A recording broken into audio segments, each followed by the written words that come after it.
Mr. Nanda Kumar, who has kindly accepted to undertake this assignment. I know it was a very challenging task for him, and the report went to revisions in the light of the policy developments which happened during the course of the report writing. So I sincerely appreciate his endeavor and his perseverance in doing this exercise, and I'd like to sincerely thank on behalf of Food and Land Use Coalition. So I'd like to thank you all once again, and I'd like to request Dr. Dhawan to chair the event.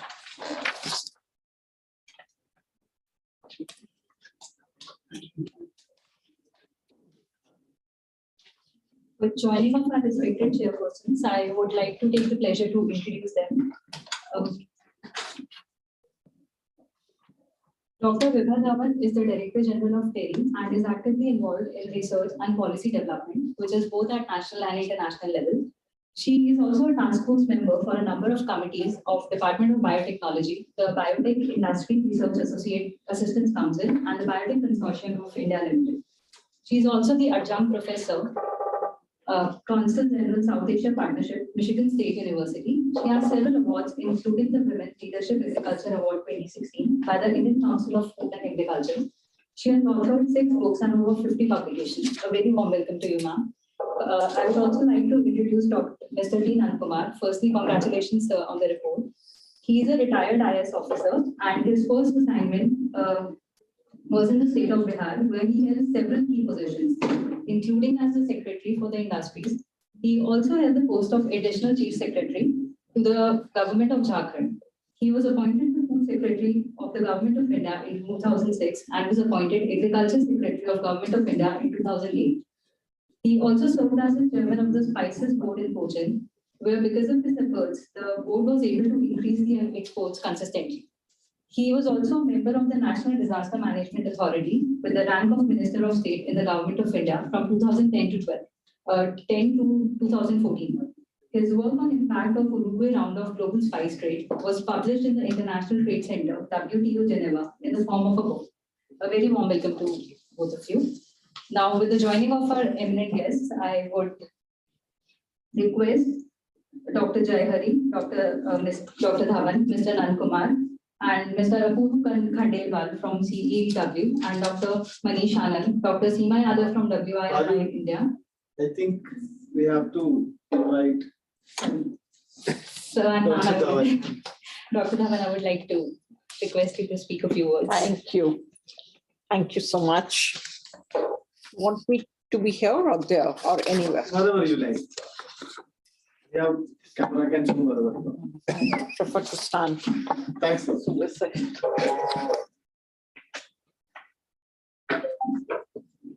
Well, thank you. Thank you for your kind words. And maybe some of you are aware that I am from biological agriculture background. I have spent my entire life in field of agriculture. I graduated from Department of Botany, Delhi University, and joined TERI in 85. And you can say in this journey of 35 years, I started with a tissue culture expert, got into molecular biology, and then I had spent my sabbatical with ICRISAT, which was rather looking into agriculture biotechnology, how that can be popularized. And thereafter 3 years with Borlaug Institute for South Asia, and where I actually learned what large-scale farming means and what are the challenges, what are the prospects, and a little change, how that can bring change in overall productivity. And also somewhere that it is not always that even if you talk of precision agriculture and so on, that that's going to be expensive. That's not true. Because what is happening, we are not putting a proper pricing to our natural resources. Water practically is taken as something which is free and it's birthright for the farmer. We also look at fertilizer, that it has to be subsidized because food is to be made available at an affordable cost to all citizens. and therefore we don't put proper pricing. And in Delhi also, we have, some of you might be aware, we have a strong group on sustainable agriculture, and we are basically looking at where are the solutions. We worked with biofertilizers, we are still working with, called mycorrhiza. We are looking at various other microbes, bacterial possibilities of associating microbes for enhancing plant productivity, improving soil texture, and more recently into nano fertilizers and nano pesticides and so on. We all the time we are talking about climate change, and I know that climate change is something which is going to impact our lives on daily basis. I think so is the food. The recent crisis, the war is going between Ukraine and USSR, but perhaps more than the war, we are also at war in that region, which definitely no one wants. But its implication on food security, on availability of fertilizer, perhaps is going to again impact every citizen, because food is something you can't survive even for a day without it. I'm extremely happy, and I don't know whether Mr. Nanda Kumar remembers me or not, but definitely, sir, I used to wait outside your office to meet you and discuss what we are doing in Terry and otherwise in the food sector. So today it's a great occasion for me to be sitting next to you. So it's really great, and we are very happy that you have agreed and you have written the book on farmers, farm laws, and the way forward.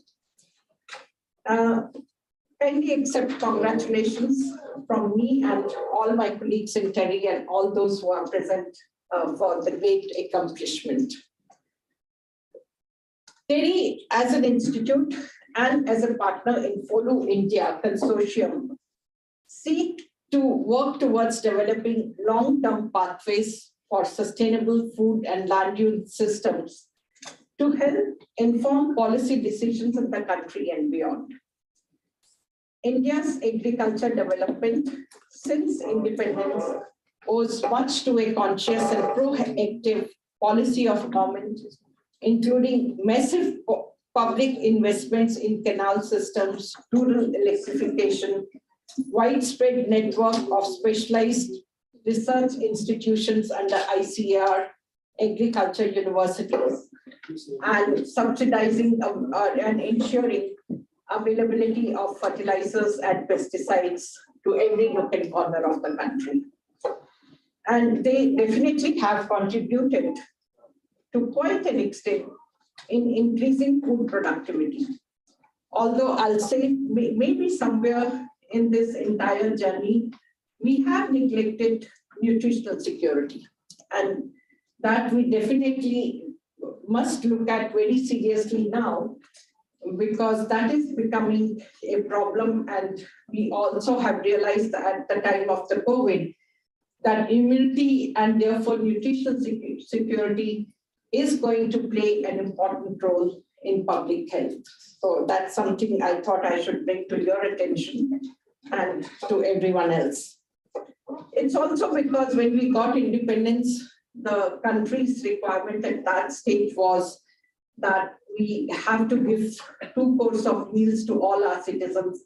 And fortunately, India has emerged from a country which was basically asking for donations to various countries to feed its people, to a situation where we have surplus food in our godown. So it's a very happy situation today. And while we can definitely say in terms of that, we are number 1, number 2, number 3 in production of so-and-so crop, we also have to look at, is it how we compare to the world average? It is largely because we have large acreage under production. Our food, is it meeting the international standards, especially in terms of horticultural species? Why do we have to import say, apples and kiwis from different parts of the world. And how can we increase profitability of the farmer? Because if we look at the farmer's income at the time of independence versus his income compared to another average Indian versus how it stands today, it is that their margins, profit margins have reduced significantly. And even the farmers, children, they don't want to remain in this profession. So this trend, somehow we need to reverse that. We are also looking at that while we have grown many crops in different regions, what has it costed to the natural resources? So how the water table had gone down, and even things like arsenic, if they are entering the food chain, how can we really reverse that also and ensure that water tables no more recede, and rather over a period of time we are able to grow crops and we don't move towards lands being rendered unfit for agriculture any longer. So there perhaps we also need to make policy changes. What crops can be permitted in which regions? How should be the water priced, electricity priced, and so on. So while we are looking at all these things, and it also remains that our population is still increasing, so which essentially means more mouths to feed. The land is shrinking. It is also getting divided, or the land holdings are becoming smaller. So the challenges of different kinds we are facing at the moment. And therefore, there is a definite need that we look at to sustainability of food production and land use systems, along with the efficient use of natural resources.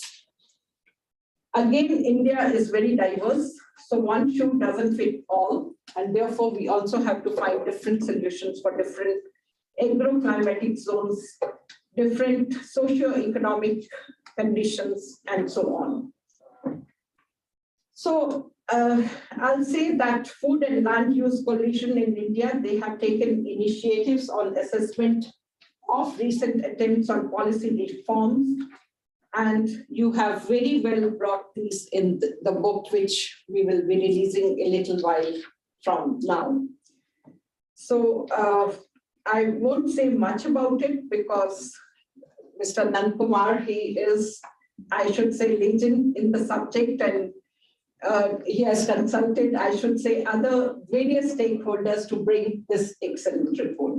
So my congratulations to you, sir, again, and best wishes that carry on these attempts and bring Indian agriculture, make it profitable for all our farmers, and ensure that all of us keep on getting food at an affordable price. Thank you.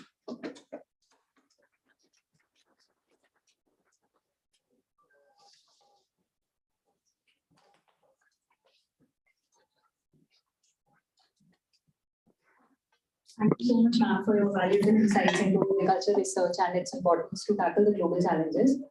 Before we proceed further, I would like to extend my warm welcome to Ms. Great Lancet, who is the Councillor for Climate and Environment and a representative of Norwegian Agency for Environment Consultation in A very warm welcome, ma'am. Now, I would like to request Mr. T Nanda Kumar to please speak more about his report. Over to you, sir. Thank you.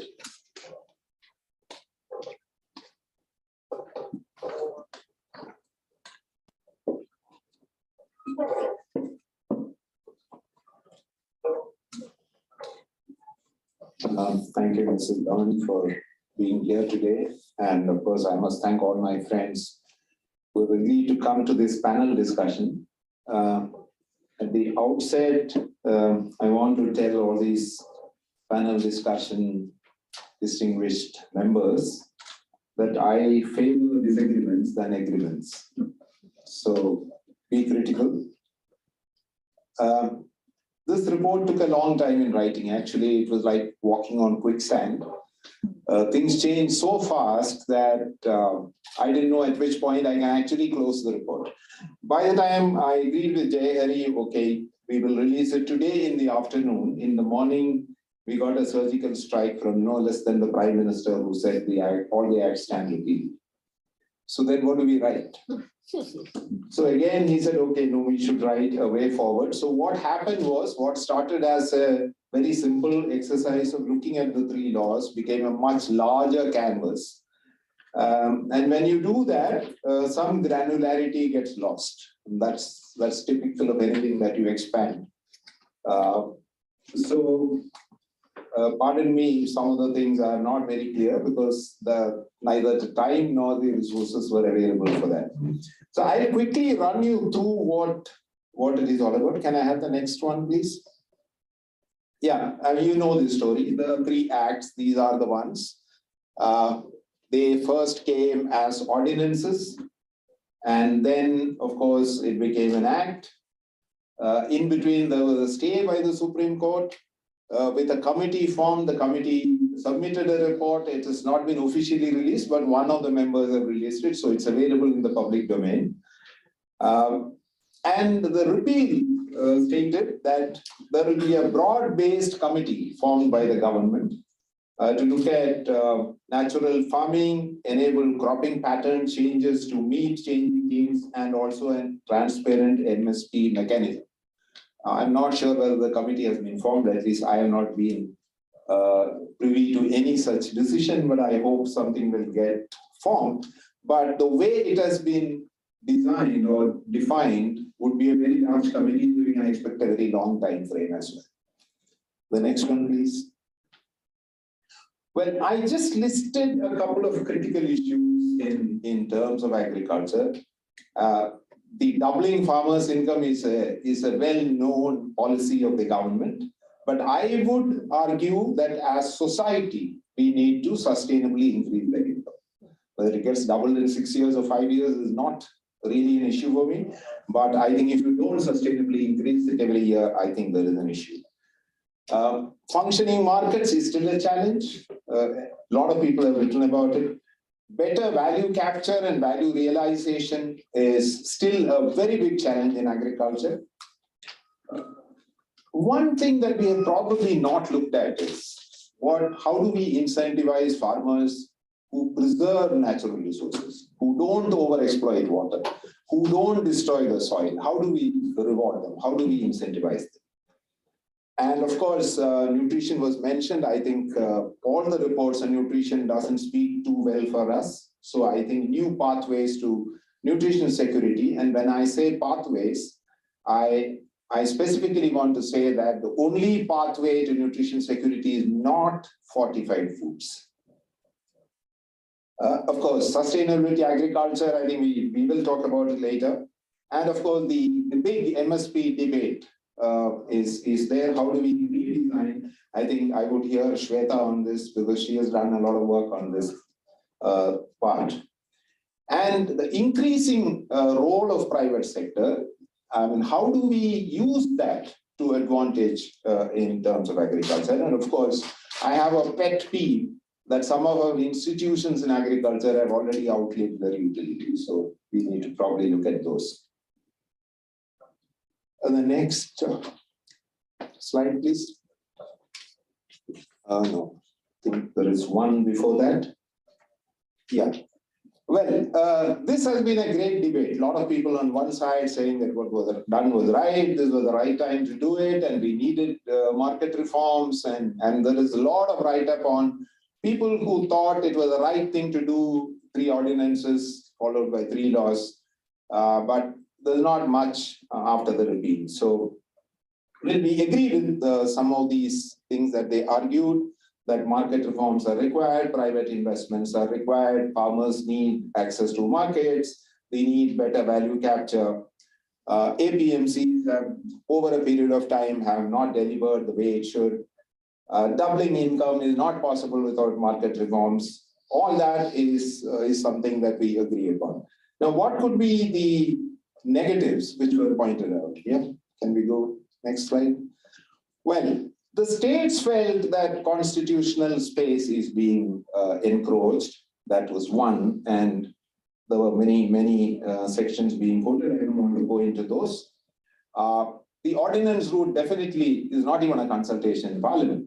So was there a requirement of an ordinance? The fear of farmers addressed not at all or inadequately. Why did we bar civil courts? I didn't find any reason why we should have done that. The important flaw in one of the acts in particular is that how do we have dual control of markets? You have APMCs which are regulated under an act, and then outside the APMCs we call it a trade area, and it will be regulated through some mechanism of the union government which doesn't have the presence anywhere in those markets. And if you say that if you have a PAN card and you can go and buy anything in any of those trade areas, what happens in a typical tribal heart where there is a primary purchaser who doesn't have a PAN card? Is he doing something illegal?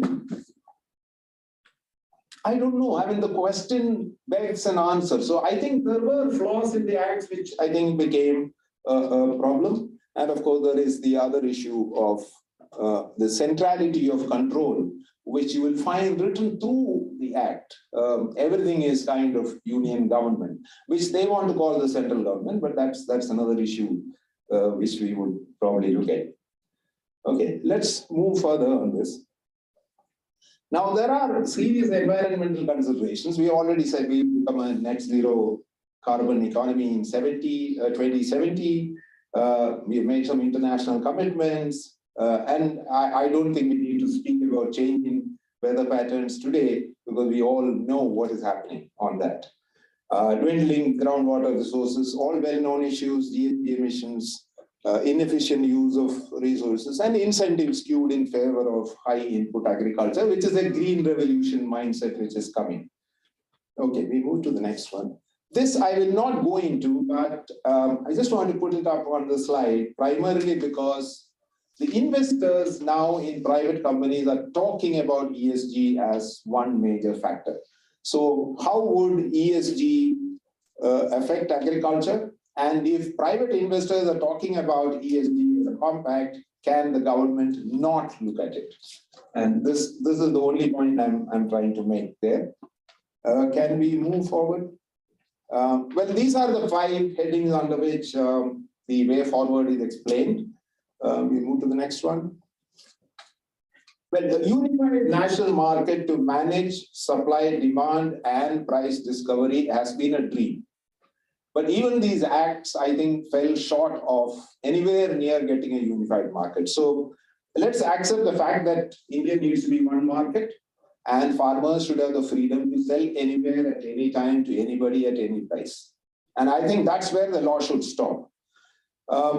We need a long-term, predictable import-export and including tariff regime. We shouldn't be importing something because there is some cacophony or price rise, or ban exports because there is some fear of something. That's not really the right way to do this.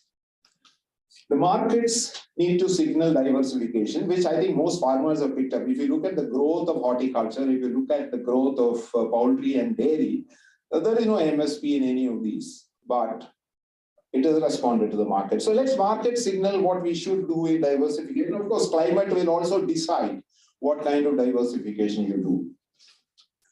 We need to promote private investments, and the law is not the only thing. It has to be a larger framework in which we work this out, and particularly in technology, logistics, and retail. And that would be my 3 major areas where I look for private investments.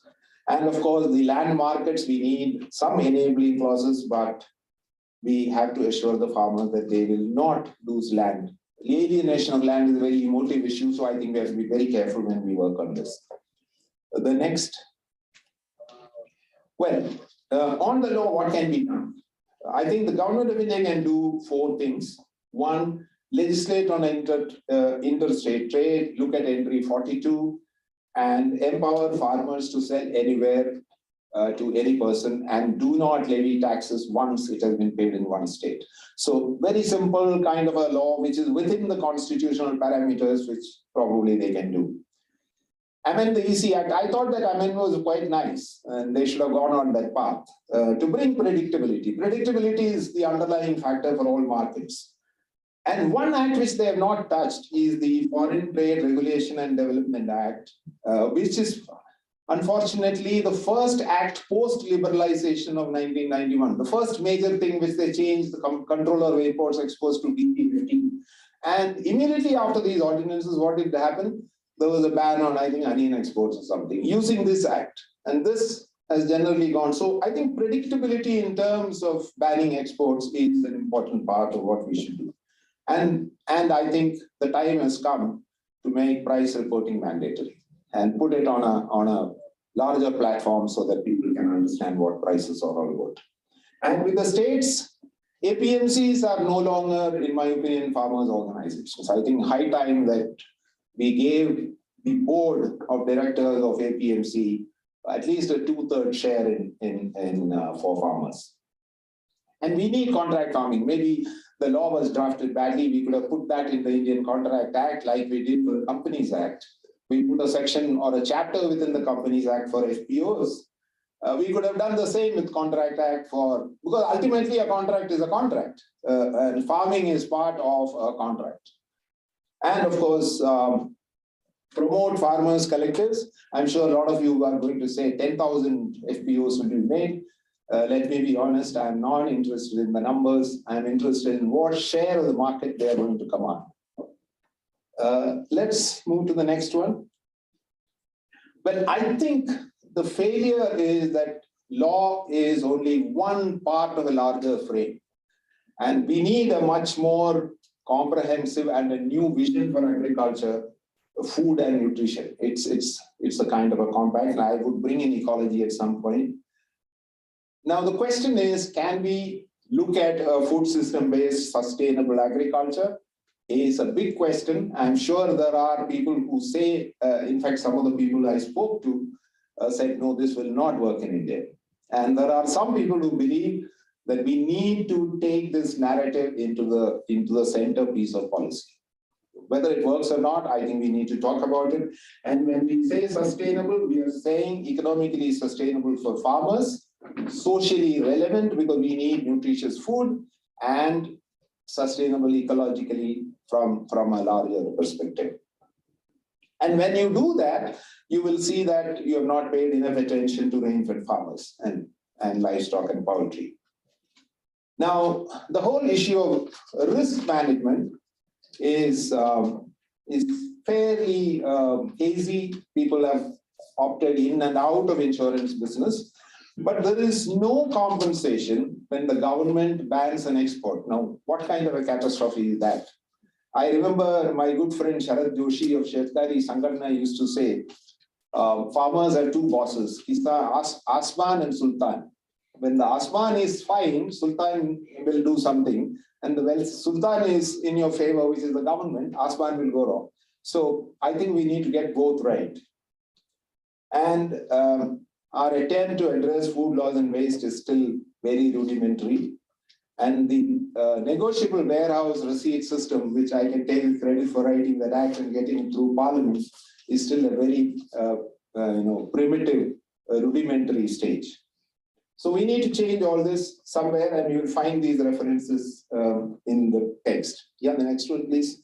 Hari, am I on time or I? Yes. Okay. On incentives, redesign MSP, I leave it at that. How do we do that is a big question, but I think we need to do it. And my only argument is MSP crops constitute less than 30% of the total value of output in agriculture. So why are we talking only about a few crops? So is it possible to shift to an income support? Can we extend PM Kisan to a little more, non-landed farmers, and also shift to a DBT? Questions for the panel. Can we incentivize conservation of water? We somehow give subsidies for using and drawing water, but people who conserve water or do regenerative agriculture doesn't seem to get anything, because if it's an input-based subsidy, they are nowhere in the system. Can we de-link MSP and procurement? I think we need to start thinking on those. And can we redesign public distribution system? My favorite argument, why aren't millets getting the place it should in the public distribution system? And many rainfed areas are trying to do this in a different manner altogether.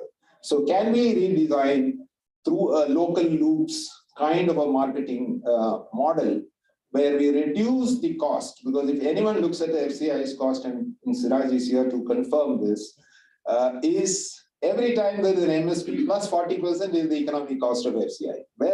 What does that 40% constitute? I think we need to probably take a very, very close look at that 40%. If we can save even 20%, it will be worth it. Institutions, yes, I did say that we need to, well, GST has a council, at least it talks, it meets. Now, should we have a council for agriculture where state governments can express their concerns, their opinion? I don't know whether it will work or not, but it might be worth giving a try. It need not be a statutory council, but at least a council which can consult with each other. And I also believe that we need an expert advisory group. Now, when I say an expert advisory group, I'm not talking only of agriculture economists or agriculture technologists. I'm talking about a larger range of climate specialists, people with biotechnology experience, people from other sectors who can bring in collective wisdom into agriculture. Now, agriculture unfortunately works in silos, and I think we need to have something which has at least one small pipe connecting each of these silos at the bottom. And of course, tomorrow there's going to be, Ajay Jakar is doing this data digitization. Can it work for farmers' benefit? And that's a big question that we need to ask. And of course, my favorite topic, a creative destruction of a few existing institutions. I wouldn't name the institutions, but I'm sure some of you can probably look at them. I think we have not been able to transform institutions the way we should. And therefore, they've come to a stage where we don't know whether there's a problem or the solution. So maybe do a bit of creative destruction of at least some of the procurement agencies in the state governments, multiple numbers of them who are only doing procurement. And if you ask their objectives, it's something else. Otherwise, why should an agro industries corporation do a procurement? So these kind of things, I think we should probably look at. So I'm concluding by arguing, the next one, please. By arguing that we need economic sustainability of farmers, which is profitability for their operation, broad-based benefits for society, which is can be called social sustainability, which will include nutrition, which will include varied food, choice of food, etc., and environmental sustainability, at least a neutral impact, if not a positive contribution. So in short, I think our policy prescription going forward has to look at a larger pro-farmer, pro-poor and pro-nature policy. And of course, on my own, I've added pro-women, because I think the next 10 years, women are going to be the center of agriculture. So it will not be feminization of agriculture, it will be more women-centric agriculture, especially if you're getting the nutrition compact within agriculture. Well, this report, I know, is going to be criticized, which is fine, which is the whole idea. Some of the suggestions are going to be thrown out, which is also fine. But if it gets discussed, and if people are going to look at the suggestions and say, this will not work, I will be quite happy, because to say something will not work after going through every detail is a very considered decision. But if you're ignoring it because you're not looked at it, it is a bad idea. So the idea of this report is not to give any solution in particular. It's to learn from the mistakes or the positives that we have had, and to change the narrative to something very different in the new context of the new decade. So thank you very much. This is only for those who are interested. It's a chronology of all the reform reports for those academically inclined. Shankarlal Guru was a good friend of mine. I'd known him when he was chairman of the Gujarat APMC, etc. And he himself said APMCs need to be reformed. And I think we have come down from 2000 to 2020. All these reports are very interesting reading. We just thought we'll put a chronology for those who are interested in this part. Thank you.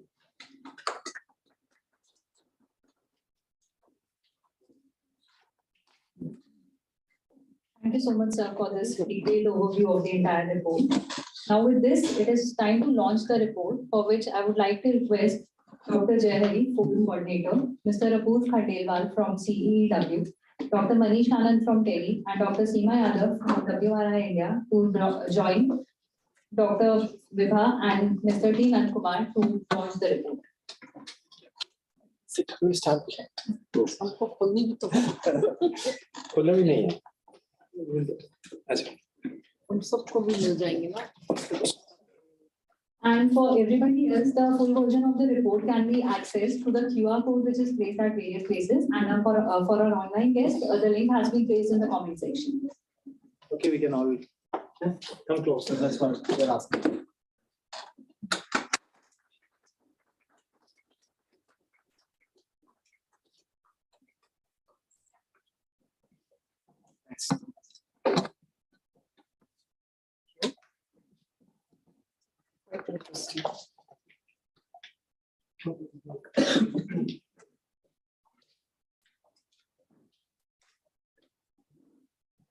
Moving forward, I would like to draw your attention towards a video message by Mr. Vijay Kumar, who is India lead for FOLU and a fellow with TERI.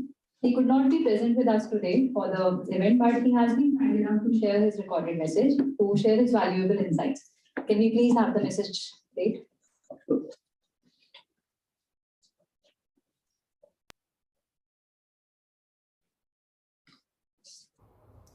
Let me at the outset thank Mr. T Nanda Kumar for producing this excellent report. As many of you will recall, Government of India promulgated 3 laws on the farm sector in June 2020. The laws excited a lot of attention and many reactions, and particularly from the farming community in different parts of the country.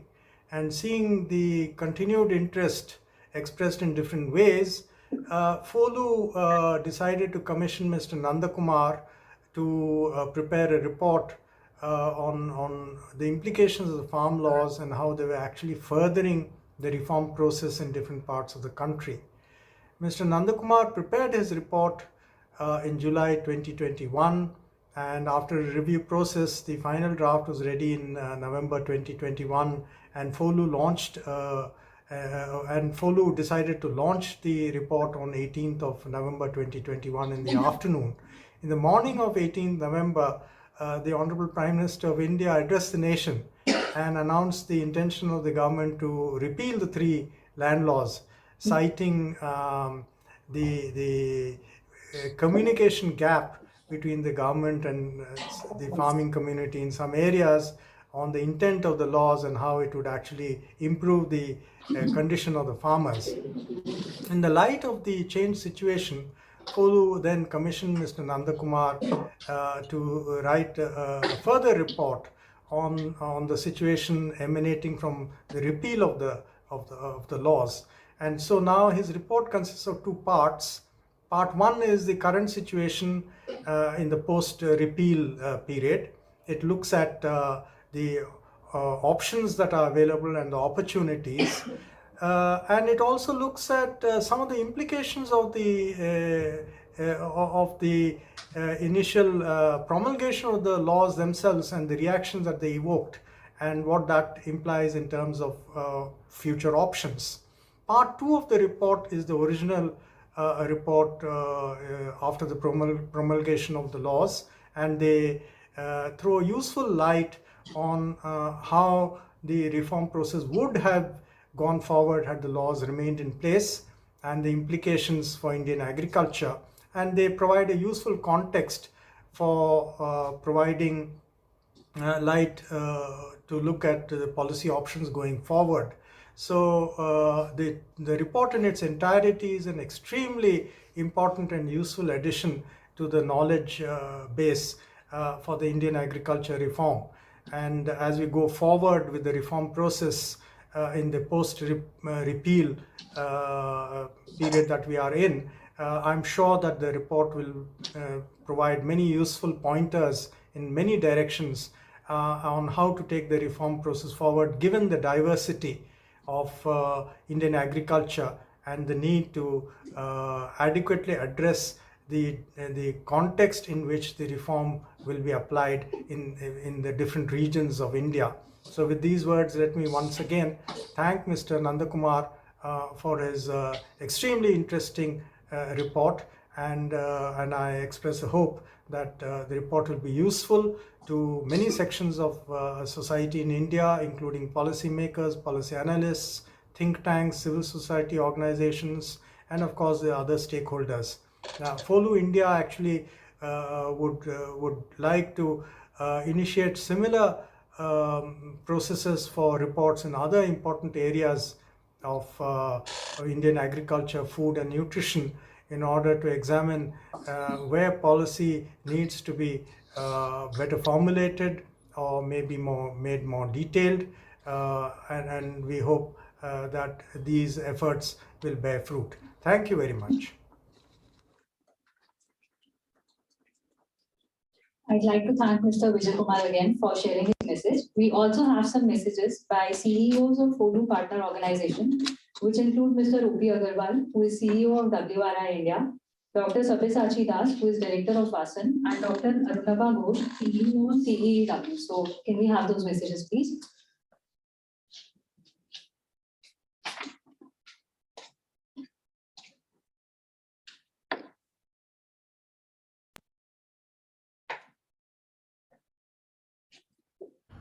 We've traditionally looked at food systems in a very fragmented manner. So we've talked about farming, we've talked about irrigation, we've talked about procurement of food, we've talked about transportation, we've talked about logistics and warehousing. All of these have been looked at separately. Food processing, all of these have been looked at separately. You also have animal husbandry, which is very closely linked to food systems. Even that has been thought of separately. Now, this kind of fragmented thinking is really not conducive to good food systems management. And this is what we really need to do, is bring in a much more integrated approach to how we think about food systems.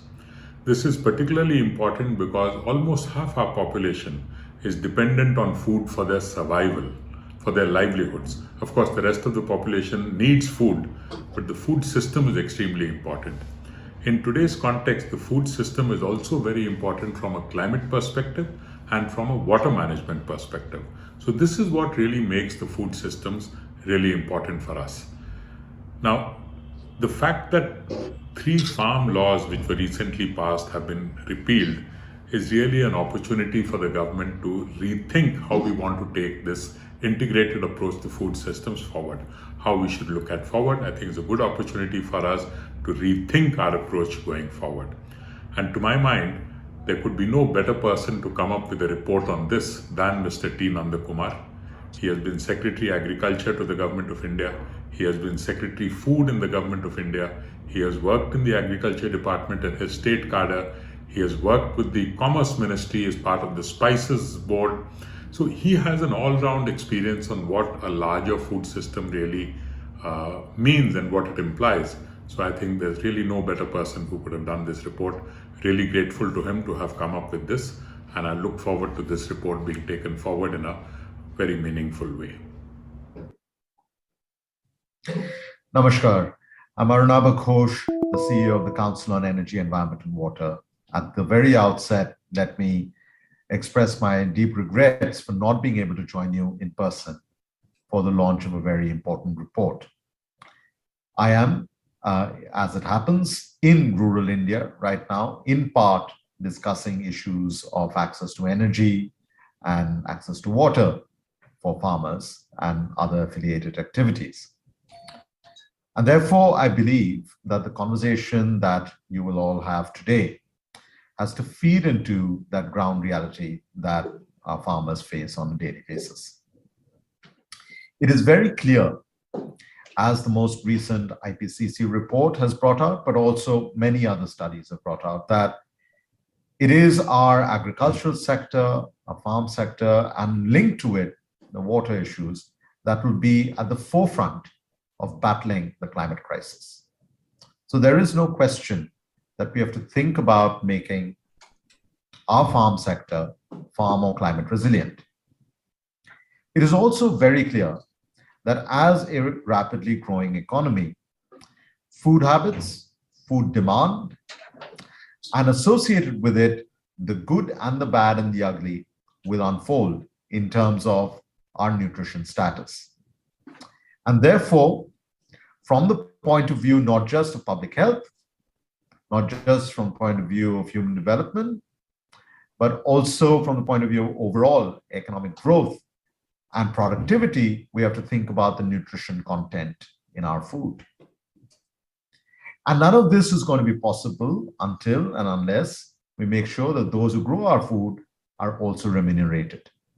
Now, the challenge before all of us is this an impossible trinity?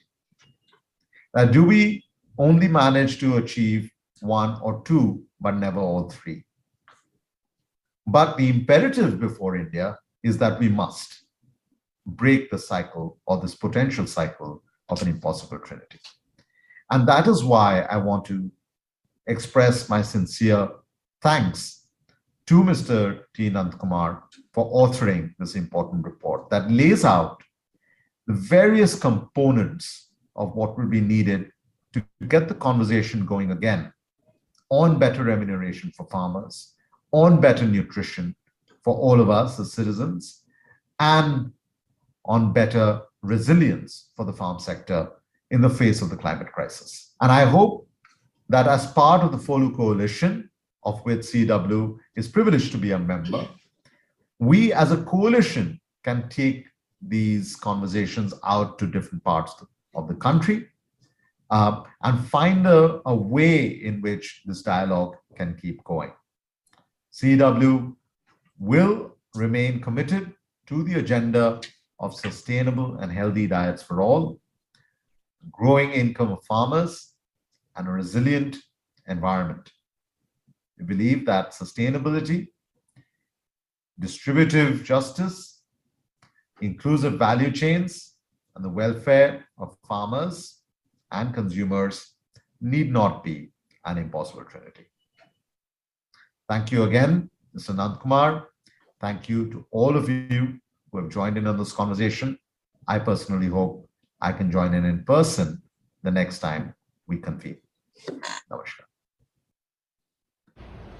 Farmers, Farm Laws and Way Forward by Dr. T Nanda Kumar, former Secretary, Agriculture and Food, Government of India, is the first comprehensive research report carried out by FOLU India.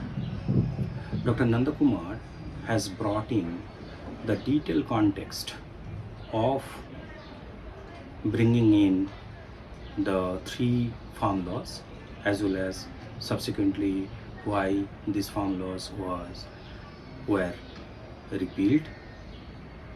This is a must-read report for the people who want to understand current situation of Indian agriculture. Dr. Nanda Kumar has comprehensively explained the various issues being faced by Indian agriculture as of now. He brought in the issues of farmers' livelihood, the income, the soil and regenerative agriculture, the PDS, the MSP regime and restructuring, need of a restructuring of the PDS systems as well as the MSP. Then also about the role of APOs that could be envisaged in near future. He brought out several such things for Indian policymaker to ponder upon. Dr. T Nanda Kumar has also emphasized and highlighted that it is not only the laws and guideline and the policy, but India requires a new vision of agriculture.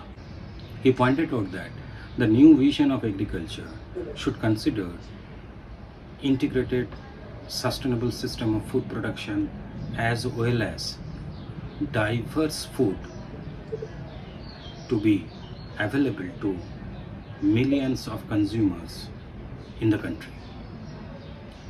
We also believe as a RRD network that after the COVID-19, it is important to look into the nutritional security and rain-fed areas. Rain-fed agriculture provides a lot of nutrition to the country. They are the producers of nutrition food to the country. And nutrition will actually move towards better immunity of the community in India. So we believe that there is a need to come up with a vision of agriculture which is ecologically, economically, and also viable, and it is also equitable to the Indian farmers. I, on behalf of RRA Network, wants to congratulate Dr.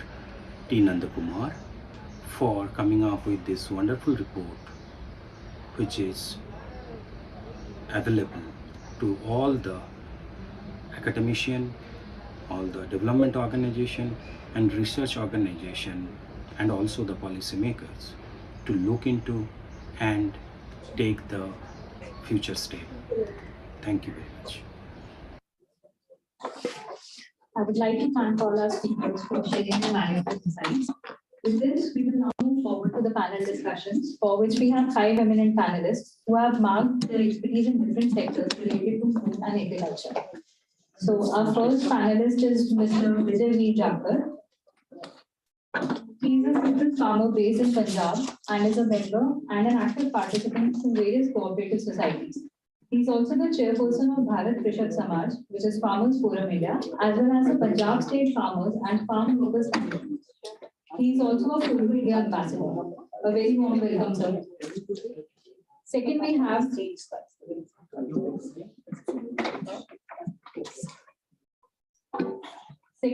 Mr. Harish Damodran. He is a senior fellow at CPR.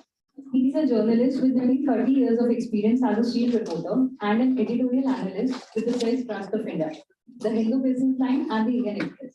Currently, he is a National Rural Affairs and Agriculture Editor with the Indian Express. His work and area of interest includes farm sector, macroeconomics, business, and social history. Third, we have Dr. Neha Krishnamurthy. She is a senior fellow at CPR and an associate professor of sociology and anthropology at Shuba University. Research and policy engagement involve work around various subjects, including community health, workers and public health systems, agriculture and agricultural markets, and land and water, and livelihood security. She is also a non-resident visiting scholar at the Center for the Advanced Study of India at the University of Pennsylvania. We also have Mr. Pravesh Sharma, who is a retired IAS officer with 34 years of service and deep experience of Indian agricultural sector.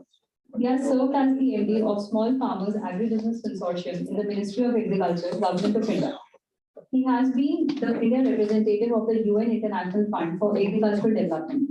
Mr. Sharma also serves in a part-time capacity as advisor to WICI in the agricultural domain. He is a visiting senior fellow at ICRIER, a Delhi-based think tank.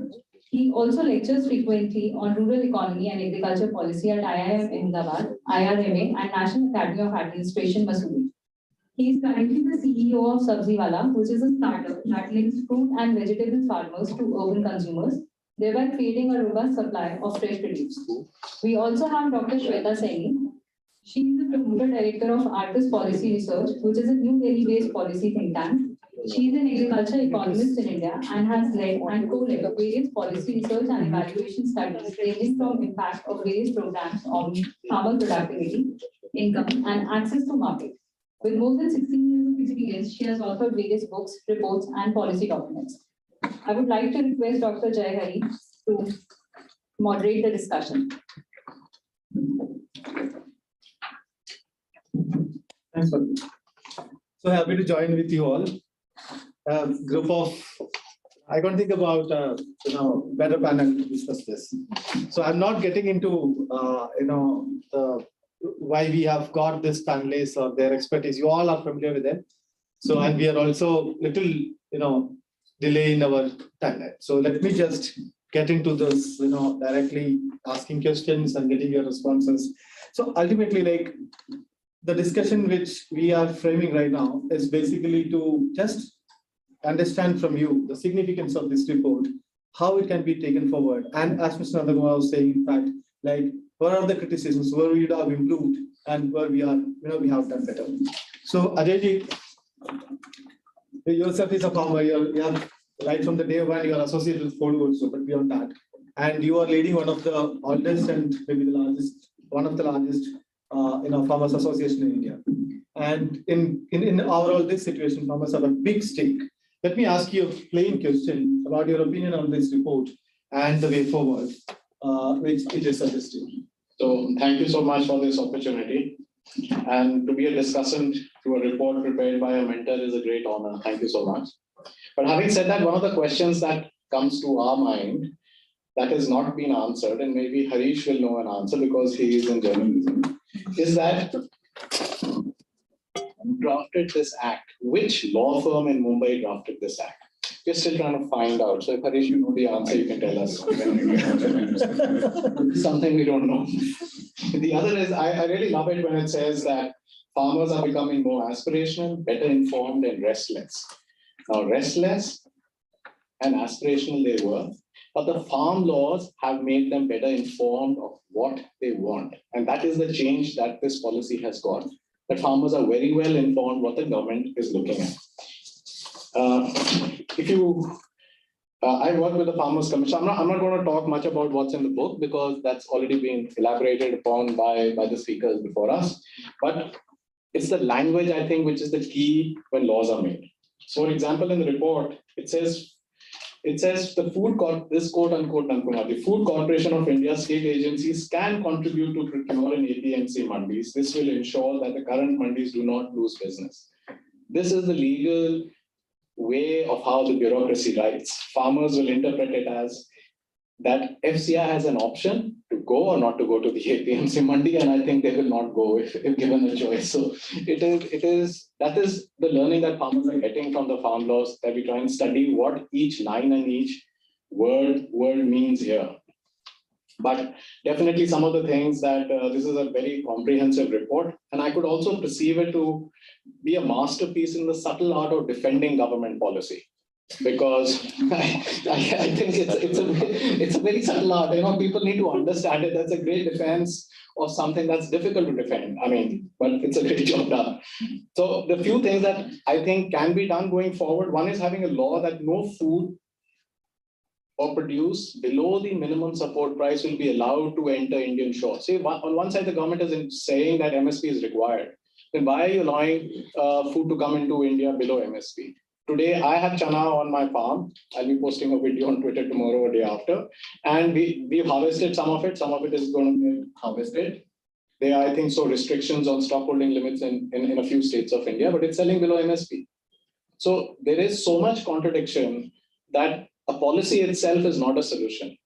And how do you implement it? How do you look at the policy? These are different issues. We need a law to compensate farmers when price control impacts farm produce prices. And this is something, Nankumarji, we saw when USDA gave Bharat Krishak Samaj a presentation where they said in the US, if the US government's policy impacts farmers in the US, the government will compensate them for that loss. So every time the government imposes stockholding limits, every time the government allows food to come in at below MSP prices, farmers should be getting compensation. We need a market intelligence system, which we do not have. And like this report says, we need, I think so you said, we need compulsory reporting of data coming in. When these farm laws got made, we went to the government as a farmers organization and we said, why don't we have a law, a part of the law is that all private sector companies which do trading in commodities, their stockholding limits should be declared in real time, at least to government servers. And the government would not agree to it. Everybody wants farmers' data. You want our land records, you want what we are growing, what we are selling, and what we're doing with it. But the private sector does not want to share their data. So we need a level playing field. And the level playing field cannot come from business houses. It has to come when everybody gets together. If the government had these discussions like this report and other discussions before these laws came out, I'm sure much of the contentious points would have been settled and the opposition would not have come. It's the process. And as a farmers organization, this is what we are stressing. It is the process That is the key thing. It is not the outcome. The process should decide the outcome. In India, we decide the outcome and then we seek a process to reach those outcomes. And that's the basic flaw of how policy is made. And the one or two disagreements I have with the report is that on page 47, it says, having reached the status of a food surplus nation. I, as a farmer, think we've not reached a food surplus nation status. I think on one side, we have climate change, and on one side, we have increasing demand. And considering both ends of the thing, I think so we are going to be in deep, deep trouble going forward as under this able government, our economies expand and people have more money to spend and buy better food. We are not a food surplus nation. There's lots to say, but I think so I'll just limit to this. And is there time for one more intervention? I'll just take another minute and then. I'll come back to you definitely. I'm not sure if you will. Sorry. I promise you. I promise you. Let me take 30 seconds. One thing that we must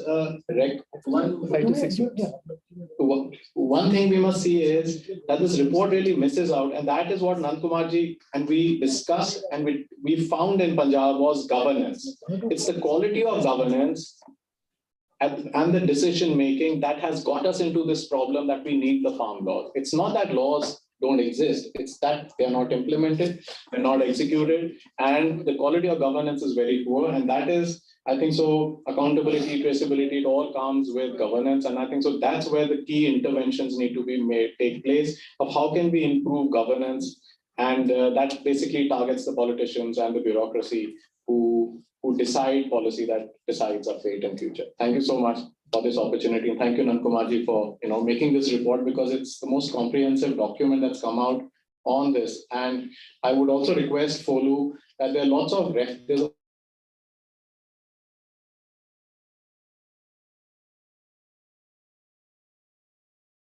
just click on those references and get to read all that. It's not about that particular reference that Nand Kumarji might have picked up, but when that whole library of things is available, you may find 3 other things that are of interest. And those things are very difficult for ordinary people and farmer organizations to get. So I suggest that you put those on your website. Thank you so much.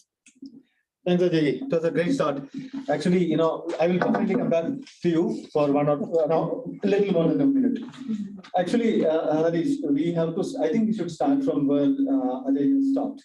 And you have 2 hats now, when we see you. One is you are a very senior person in the media, and you are a policy expert too.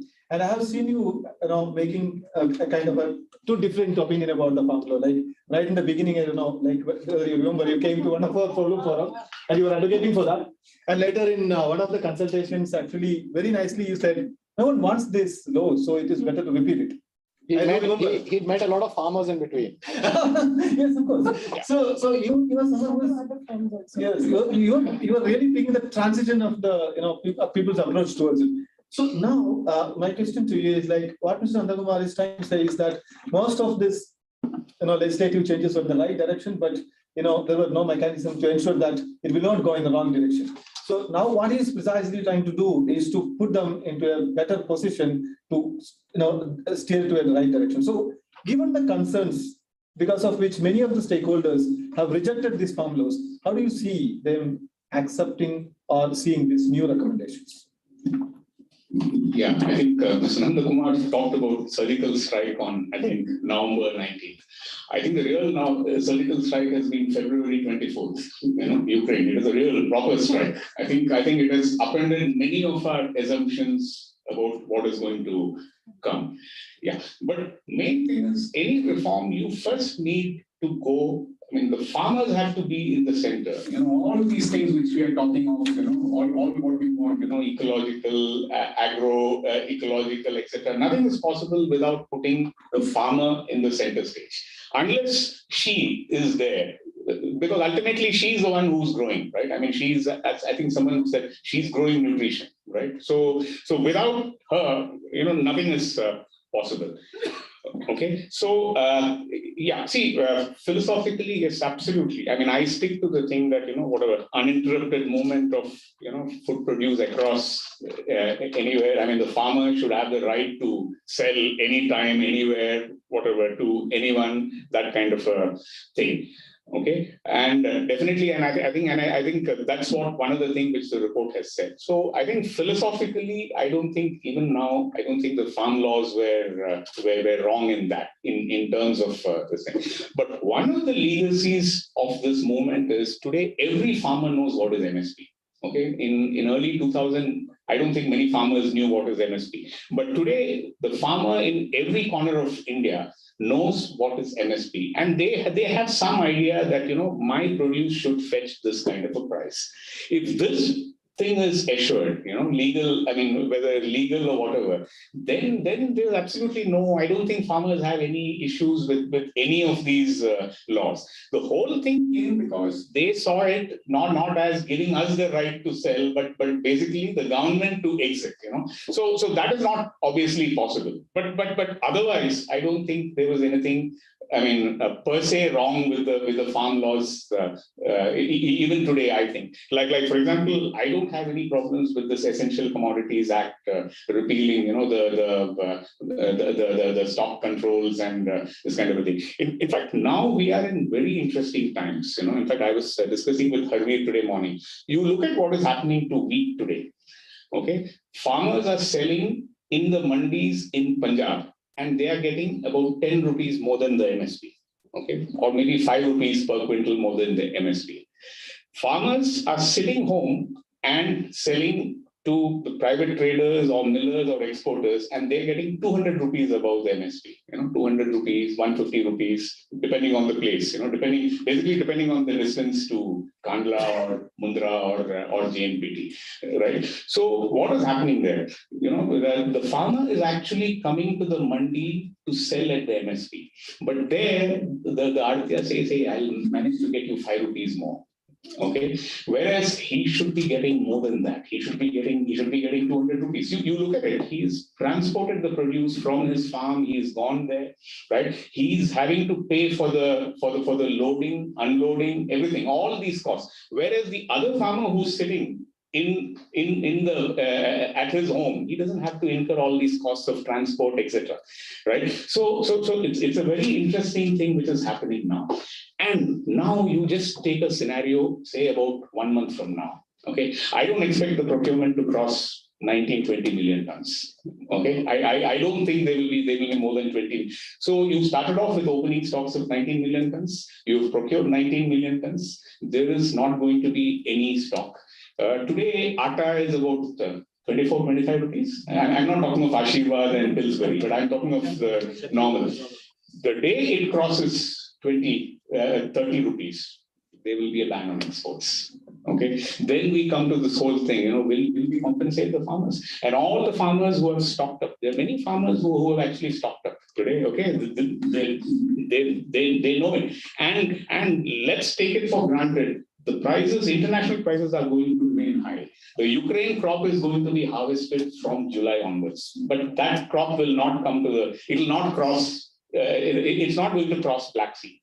Okay, so you're going to have a scenario where I can guarantee there will be again all these stock controls, everything, export bans and everything. And we don't know how many of these farmers who have stocked, how many of them will burn their fingers. Okay, it's going to be quite the same. So that is one thing which this real surgical strike has done. Okay, your prices and definitely our stocks are going to come down. It's all these things which we talked of, abundance and overflowing granaries, etc., are going to be history soon.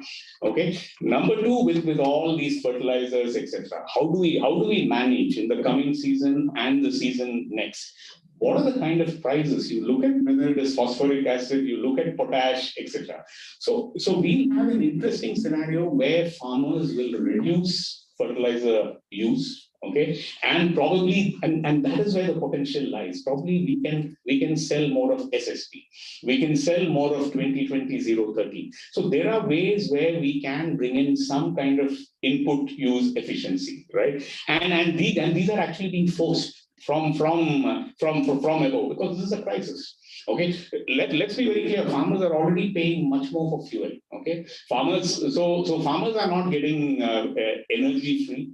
right? So what are we talking about that, farmers are getting free? Nothing today. He's paying 18% GST on every thing, every input from tractor to pesticide to, everything there is a thing. So the farmer today is not subsidized. Okay, and today, and I'll tell you 6 months from now, he will say, what are we getting?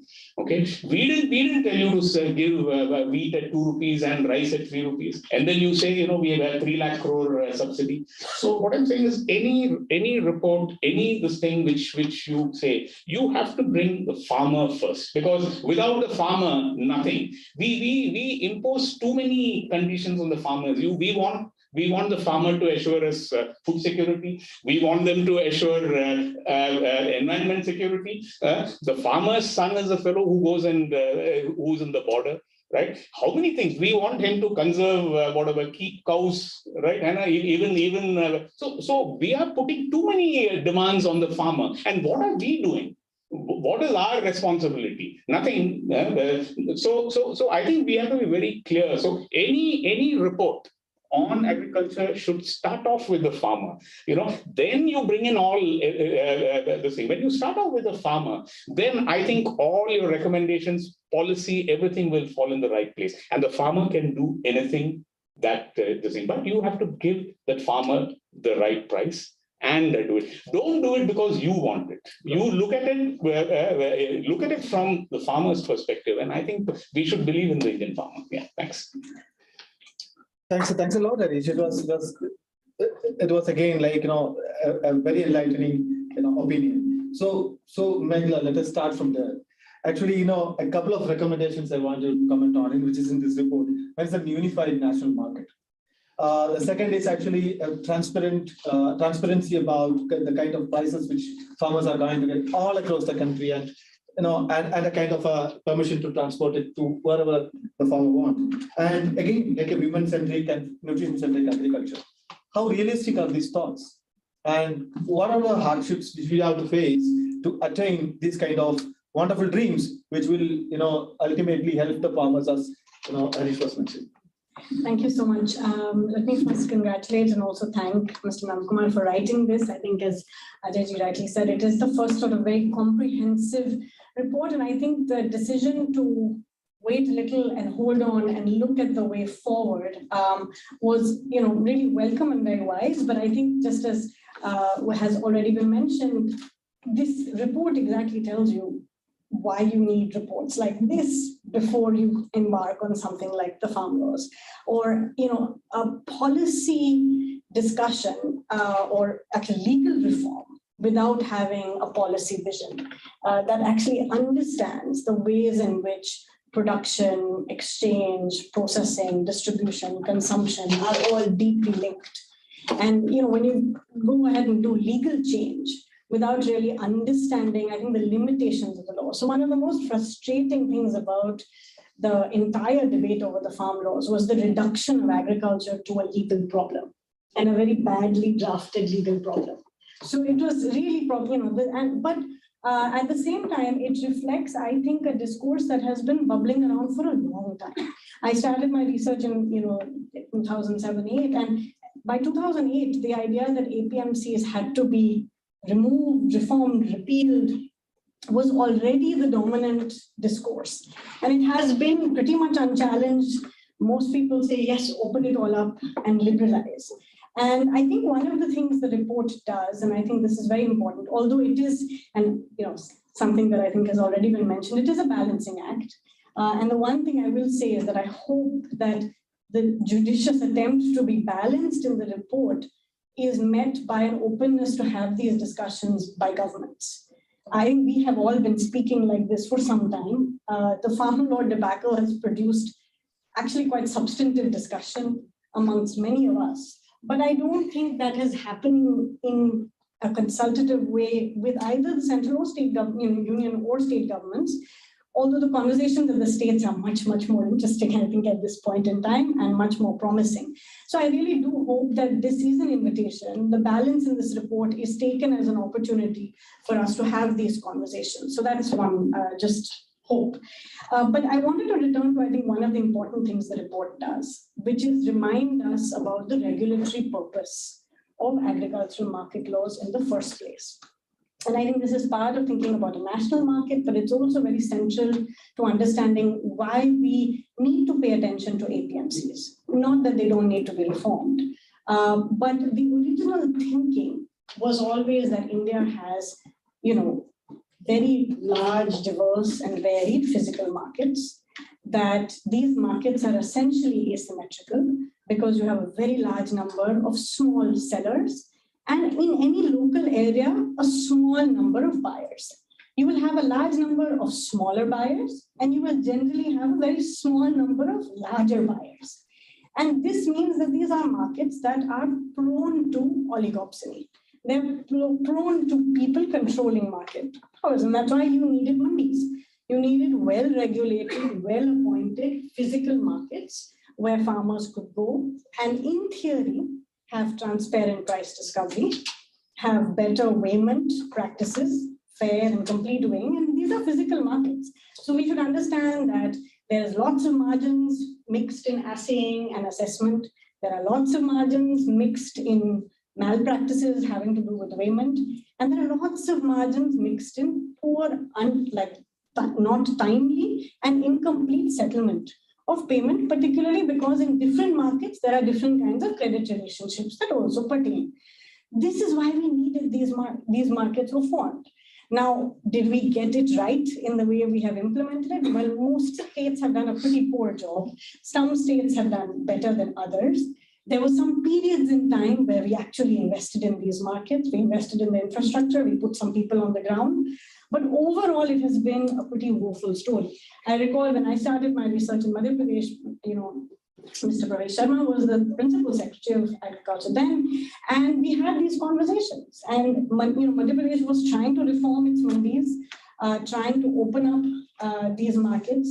ITC had started coming in, and there was an understanding that what you needed was greater competition. You needed well-regulated physical markets. You then also needed electronic spot markets, and you needed futures markets. So there was already this understanding.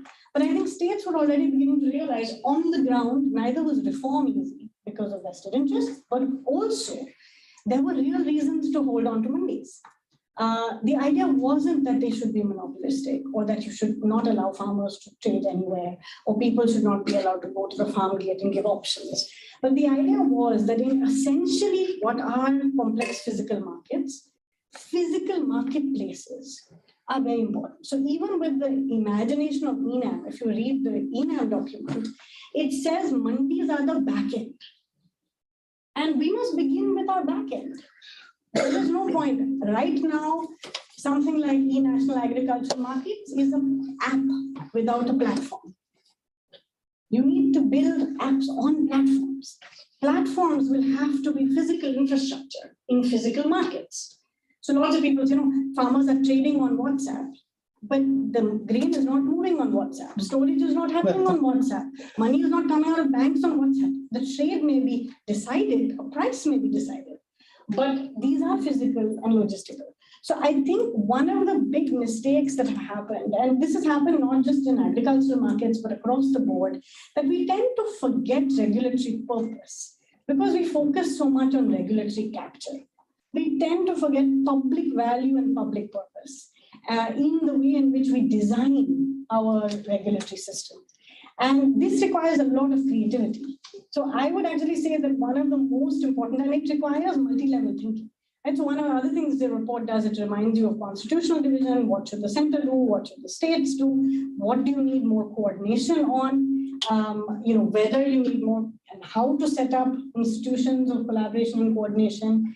One thing I think all of us who have worked in these markets know is that we do have a physical national market in the sense of produce moves everywhere, right? But there are, of course, problems when it comes to taxation, movement. There's a lot of informal things that also happen. Even when the law is clear and there are no customs duties and there are no checkpoints, they still emerge in practice. So it's not to say that these markets are not, that you don't have to do things to fix them. But I think all of us who have worked on the ground have actually found these markets are often more efficient than we think they are. So, when I spoke to big multinational corporations and when I was doing my research, one of them told me, and I think it's important for us, I'm not sure whether he thought I understood economics because I was an anthropologist, but what he said was interesting. He said, oh, Meghna, the big problem in India is that we do not have enough barriers to entry. Not that we have too many barriers to entry. He said, we don't have enough barriers to entry. A big company like me will remain asset light in India till I get channel command, till I get channel control, till I can control from seed to market. I'm not going to bring the investments. So the idea that you will get private investment of that huge scale in a competitive market is unlikely. So if you want competitive markets for farmers, you need public investments to be directed in the right places. Private investment will come, but it may not be, and it perhaps should not be, large-scale, concentrated agro-commercial, agro-industrial capital. Can it not be small, regional, competitive agribusiness? Can it not be the kinds of platforms that we're seeing coming up? Shouldn't we have more of that? Sure, some consolidation, but also competition, right? And this was a very funny thing. These were supposed to be pro-competition laws.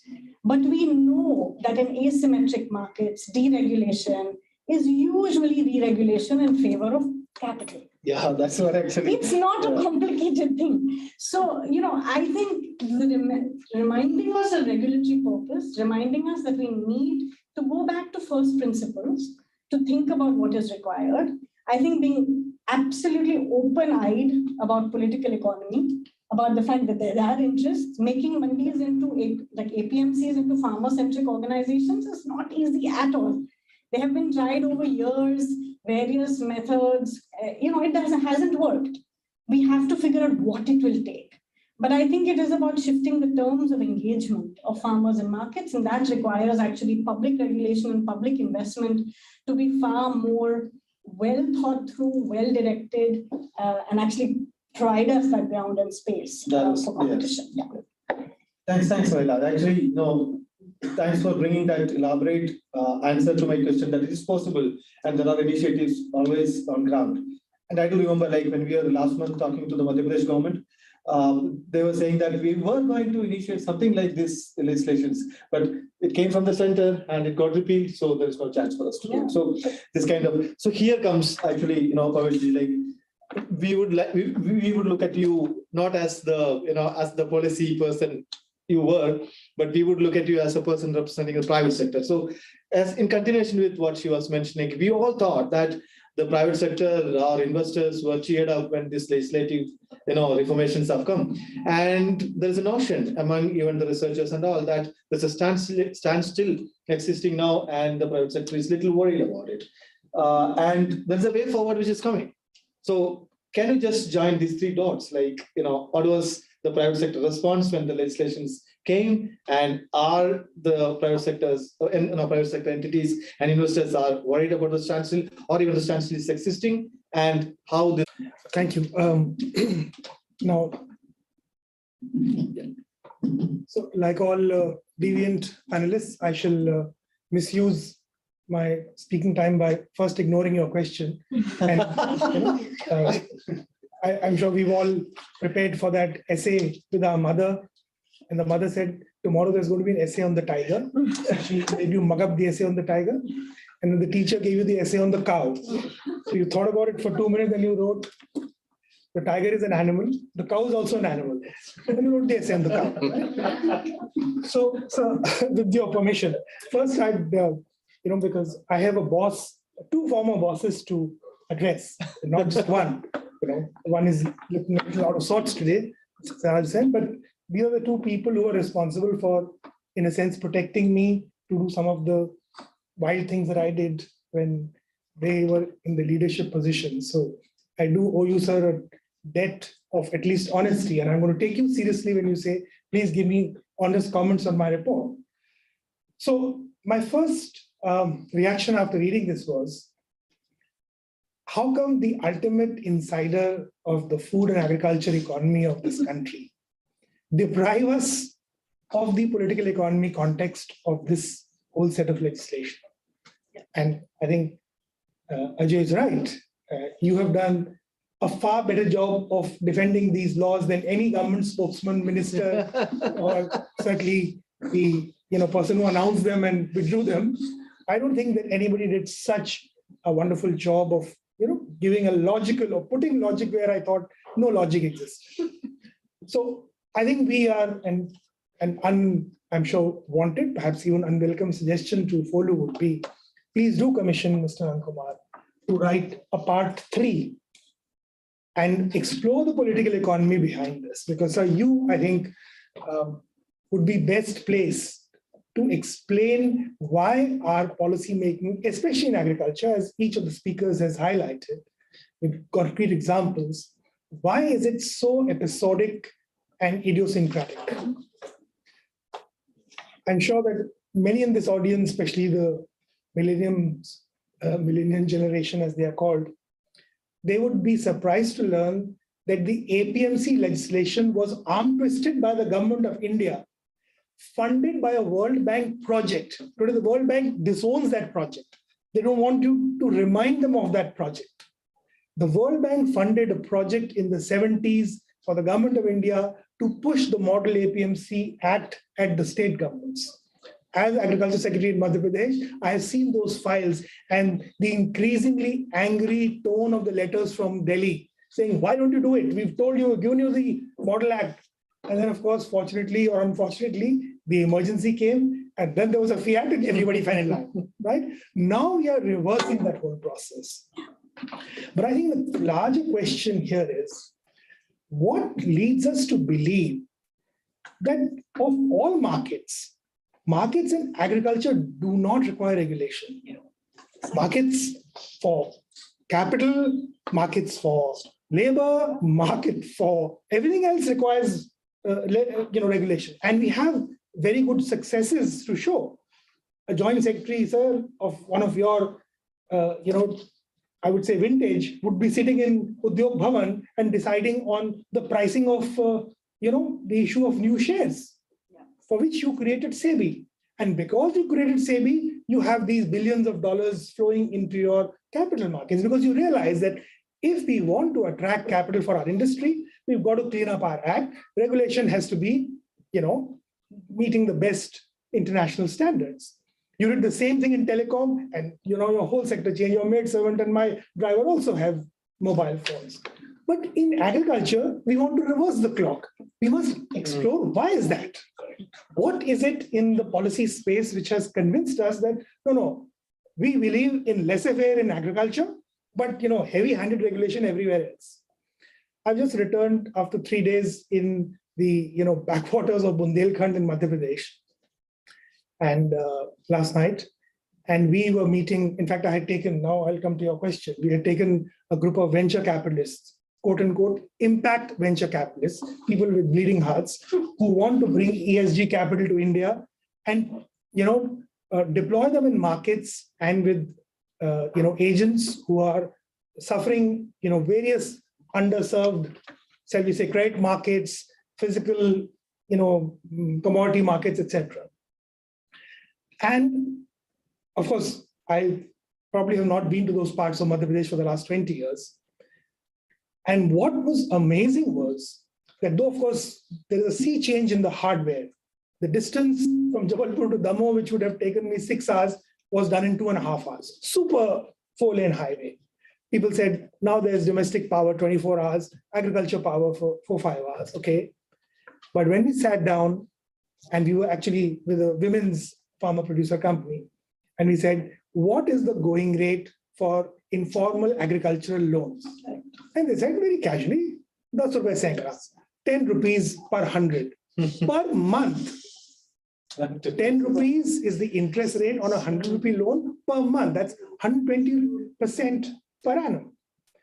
And so I said, the basic question we used to ask ourselves as young civil servants, how do we solve these 3 critical challenges which these farmers face? Access to capital, access to markets, access to technology. Of the 3, technology has been solved by private input dealers who offer you everything, every cutting edge technology is available. They may not be able to afford it, but they're buying it. So actually, it's not technology promotion, it's product promotion, because the Bayer guy will only push the Bayer product, the Syngenta guy will push the Syngenta product, etc. But when you talk to them about either access to capital or access to markets, you have the same answer that I heard 25, 30 years ago. And mind you, we are talking about a sector, and thank you, Harish, for writing about this yesterday. He wrote this piece on the PDS, and he pointed out, I think many people, it will be a great surprise for them to hear, agriculture is the only globally successful sector in India since we became independent. And that's the only sector where we beaten China. It's the only sector where we are the only country of our size that could achieve food security without killing off 30 million people, right? China has done it now, but at the cost of 30 million human lives.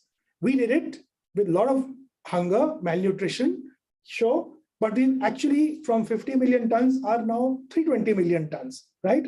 And I completely agree, we are nowhere close to surplus. We have absolutely no idea of our fuel and fodder needs. We just think, agriculture output is only for food. No, it's also for fuel and fodder, right? So I'm going to wrap this up by saying, sir, I think we need to explore this whole thinking that agriculture does not need regulation or needs light touch regulation, because what is actually happening on the ground is total laissez-faire. The agriculture credit markets, and they are linked to the commodity markets because it is those same mandi traders who are putting out these loans. And so the produce gets tied into it. She's seen this as part of her PhD work in Harda. So I would then, come to this, second part of, what you said about capital. And I think this point has already been made, so I won't belabor it. Capital is not going to be attracted to such a choppy policy space. We are so, and I mean, I think worse than the promulgation of those laws without consultation was their equally abrupt withdrawal. It has set us back by at least a decade. No serious player. So Bihar abolished the APMC in 2003. What have we seen in terms of investment? In your time, and it was actually enacted in Mr. Sirajuddin's time, most of the states gave in to the pressure of the central government and took off fruits and vegetables from the APMC. Everybody has freed them. Please show me one private modern FNV mandi like you have in Rangis in Paris. And we are talking about 140 million farm households who actually increased employment during the COVID. Everybody else shed jobs. Agriculture absorbed more jobs. We're not talking about Norway, Madam Councillor is here, where there are less than 40,000 farm households. You're going to have the largest cohort of farm households another 20 years hence also. So we need to solve this in a much more, I would say, scientific way. So I'm going to stop. Yes. I'm going to suggest to him that maybe some of us could send detailed written comments. Of course. It's a great effort, but I do hope that you will commit yourself to a part 3 because we need to investigate this deeper. Thank you so much for letting me speak. Thanks, Vijay. Definitely. He's always associated with this. He's our senior fellow. He's giving a lot of guidances. With your permission, I would like to extend the timing for just 15 minutes because I want to hear from Shweta. There's an important question from her, comes to her, and I have to give half a minute to all the panels and 2 minutes to Dr. Siraj Hussain and 2 minutes to Madam Councillor. So yeah, so Shweta, I have a little tough questions to you because you are someone who's writing some really inspiring or thought-provoking titles or under-thought-provoking titles on like how do you so inertia of economics why Punjab farmers are not diversified. I found it as a very, it's a question what we are also asking ourselves, and we have a program about it. And under that, you have really, clearly demonstrated synergy. It's not really enormous impact. So, how do you think the reports like this, or particularly this kind of a report, the suggestions, are going to, as you was mentioning, both of them were mentioning the 3 segments, like there's a law, there's a policy, but there is something which has to be on ground. So, how do you think this report can break that inertia? Certainly. Good evening, everyone. As Pravesh Sharma has already said that I would be a little rude in just answering your question after I've thanked Nand Kumar sir for such a prolific work, sir, and thank you for inviting me. We are expecting that. I mean, it is a compendium where I feel you uniquely got every speaker who's had their views and formulas collated at one place and then probably processed and presented, which is incredible, sir. And I think it's amazing to have all voices represented in one report. So I feel really, really happy reading it as a learner. Now, coming back to the questions, I had originally thought of speaking other things, but given the prolific set of speakers already spoken about most of what I had to say. So let me just start by quoting one of the research works that we did at ICRIER, and that was for the OECD. What we had estimated was a producer support estimate. So the objective of that work was that wherein we looked at the input side and the output side and estimated the level of support farmers got and estimated if that was a positive support or was a negative support. So there was an input side support where the budgetary supports was coming, and then there was output side where MSP was there. And also we looked at the prices generally realized by the farmers in selected states. And what we found was that in the 14 years of analysis, and that time earlier when we did the first work was 14, and then we've now been extending it all the years, every year, practically every year, barring a few years, 2 years in between, the PSC value was negative. What it meant was that the farmers, even after receiving the budgetary support, were suffering on the output price side, because of which the PSC, the producer support estimate, was a negative number. What basically came out of that was that apart from other things, there was a consumer bias in the policies, because of which, as we see cut to today, that a lot of times whenever there is a chance of prices rising, government with a knee-jerk or an ad hoc reaction ends up putting export bans, ends up putting stocking limits, as we've seen yesterday when Madhya Pradesh has put it on oilseeds and edible oils. So, so this brings me to a very critical question, and I pose this question to as much to myself as to this panel here. The question about surpluses, as Mr. Damodaran has also said, the fact that I'm closely observing the recent few years is that these surpluses that we all talk about are not permanent. It's not something that we see across board, across commodities, across years. There are years when onions are surplus, therefore the prices crash, acreage falls, subsequent to which, and the next year following, we see that a lesser acreage has resulted in lesser production, and therefore the prices begin to rise. So this kind of cyclicality has been there in case of onion, in case of potato. We've seen that in pulses, in oilseeds, we are not a surplus nation. So clearly the whole concept of surpluses not being as permanent as we'd want it to be brings us to the mute question of, if the surpluses don't exist today as much as we'd want them to be, with climate change, are we looking at these surpluses existing going down the line? So essentially what I'm trying to say is that, these laws have been designed to probably look at markets more. And that is the kind of progression we see. A lot of policy debate is happening. And therefore you have to focus on where the markets are. But what I am trying to bring forth is you have to equally lay importance on ensuring that the yields go up, ensuring that the production goes up, ensuring that we have enough surpluses that we'll be able to market and be able to create investments, gather investments, and have it delivered across the year. So this is the first point I wanted to say. And the second point that I wanted to say is, as Hariji, you've also mentioned, that economics or inertia, as we've written in Punjab's case. And I thought that what we tried to bring forth was that when you are earning, now see, this is an example that we had given towards the end of the article, where we'd said that if I was an individual getting an assured pension every year for the last 40 years, and then when suddenly I am subjected to go out into the market and seek it for myself, and that could be variable, do you think that I would not have that inertia or not feel discomfort about it? And that is the kind of inertia we feel Punjab farmers are feeling. Not that I'm saying that if they were to go out and produce maize, they may not be able to earn much. There are years like last year, this year, when maize is selling expensive, they would be able to make enough money. But then, there'll be next year wherein that money may not come in. So clearly diversification is more technical than what we think. And I think we're running short of time. I will quickly point to two things that I, as a researcher, have been observing is, It's not about a decision of APMC versus private. We are all here to help the farmers. Farmer is at the center, and both of them need to go together. We need to strengthen the APMC while ensuring that the private sector also has incentive enough to invest in the value chain. So that clearly is not a one trade-off, but they need to go together. And second thing, and this is more critical, is what I'm facing today, is the data quality. You know, and I always wonder, why is it that the governments react in a knee-jerk reaction? And given that I've been working closely with some of the key government officials, you know, the biggest problem is, and I will give you an example of Tuar last year. Tuar production was estimated to be higher than the previous year.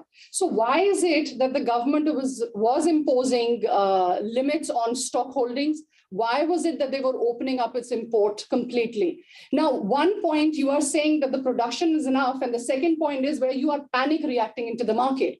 Now, basically what I could assess from the situation is that the government takes some time to understand what kind of production there is in the system. And that lag, and whenever they're able to come to a point where they understand what kind of, for example, the production level is, and that's when they have a knee-jerk reaction. Contrarily, what is so fascinating is that when we talk to farm traders, these traders have a horizon of 5 to 6 months before, much before the new crop would come in, even based on acreage and their own recce of the market. They have a clear assessment by January, for example, in case of Tuar, how much would I want it, or how much crop would come in by June and July. Contrarily, the government of India would take time till July to understand what kind of production there is. And therefore, by the time they get to know about it, they give a knee-jerk reaction. So what I'm trying to point to here is quality of data. If you do not have the right, credible, timely data with you, you will inevitably have knee-jerk reactions, which the government has right now. But I think it's not government chooses, and given that we're closely working with them, they don't choose to knee-jerk.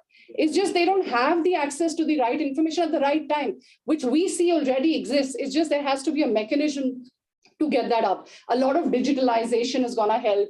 A lot of, and we are trying to get a lot of space tech and a lot of drones and technology-based products to help them do a better assessment. So quality of data is yet another thing that I feel that is so critical to anything that we talk about whenever we talk about production or marketing and knee-jerk reactions. And I can stop at that time. Sorry. So just half a minute, a little more than half a minute from everyone to cross comment. My comment is that going forward, going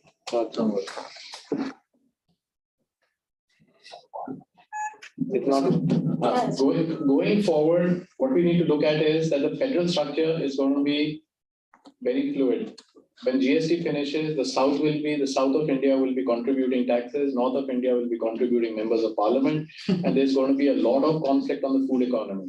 Telangana CM has already come to Delhi and done a dharna saying that we want open-ended paddy procurement. So this whole discussion of where the MSP will go, it's not going to be something that the center can push anymore. I think so those years are now, that phase is gone. And the second, I think so, is the learning must come from what happened with the repeal of the laws, of how it happened or what happened, is that we believe in groups must come up with ideas. They should be working together, and good meetings, diverse meetings will come out with better policies. And that's exactly what Bharat Krishik Samaj has been trying to do, is trying to organize these meetings where diverse set of stakeholders can come together and make better policy. I think so these 2 points need to be put going forward. This is what's happening or required. Thank you. Thanks. Yeah, I think the best part of your report, the best recommendation I think which I have is having a legal provision to report prices. Okay, most real time and online, making prices mandatory. Let farmers sell anywhere to anyone, whatever, all those things inside APMC, outside APMC, nothing. But that price, every transaction, just like I think Mr. Pravesh Sharma said about SEBI. We know about every, every share. I know at 11:02 what was Reliance price, and right, I know everything. Same thing, it should be there, so that then will become the basis for transferring the money, the price difference between the MSP and the thing. So once you do that, then you can transfer money to that farmer's bank account. And yes, what she said about data. Even now, the government in its ego will not concede that we've had you forget about record, we've not even had a bumper crop, wheat crop, and they'll continue to say, and you'll have export ban. Okay, just like tour, record crop, record production, and export ban, and all these things. This in 1 month's time, when we'll talk about it later. Yeah. Thank you. I think the case for public regulation has been really well made and returned to first principles. So I will not reiterate it. I will make 3 quick clarifications. I think it's very important when we say APMCs and private markets are required. It's a little bit of a misunderstanding because APMCs are publicly regulated markets for private actors. They are not public markets. In the sense, it's not government buying at APMCs. And most APMCs in the country, the state doesn't buy. In fact, in Madhya Pradesh or in Odisha, the state is buying at procurement centers and it's traders if they show up in either regulated or unregulated markets. So what we have are actually existing physical spot markets. They need some regulation, and that regulation need not be inspection. They do not need inspectors to sit there necessarily, license everything, file everything, but you do need to think about price information and price discovery. You do need to think about payment practices. You do need to think about settlement and counterparty risk. You just have to pay attention to these things in whatever level of design that you're working on. And just one other very quick point is I think we need to ask, and it has to do with the political economy, what is our imagination of the Indian private sector? Is it only the Indian large-scale corporate sector or multinational corporate sector, or do we have an imagination for actually existing Indian private sector, which includes a whole range of people who are generating the jobs and who are small firms, small farmers, and small consumers. So I think we have to think about what that imagination is as well. Thank you. What happened? Sorry to stop you. 1 minute. So I think there's one point that you made in your final section, which actually I would say is the real gold mine to be further explored, and that's to do about data. I have been engaging with both the ministry, and this Monday I was by accident, which I won't detail here, in a breakfast meeting with the MD of the World Economic Forum. Everybody and their mother-in-law want to go into agriculture data. They think this is the final gold seam yet to be mined. The government is completely confused on issues of privacy, sharing, and the elephant in the room, monetization. I think that's one area where some thoughts and some suggestions would be most welcome. We have this session tomorrow exactly on that. Unfortunately, I'm out. I got your invitation. Know that I have, of course, I spoke very briefly, but there was this one point that Nanda Kumar sir had mentioned that I could have a quickly run on was MSP regime and the PDS, where I feel that till the point the PDS in its existing avatar, where every year you will need about 65 million tons of rice and wheat to be distributed, continues to stay. You will continue to have the need for the MSP regime, but clearly we need to shift to nutrition security, and there are ways of doing that. And one of the ways will be a direct cash transfer.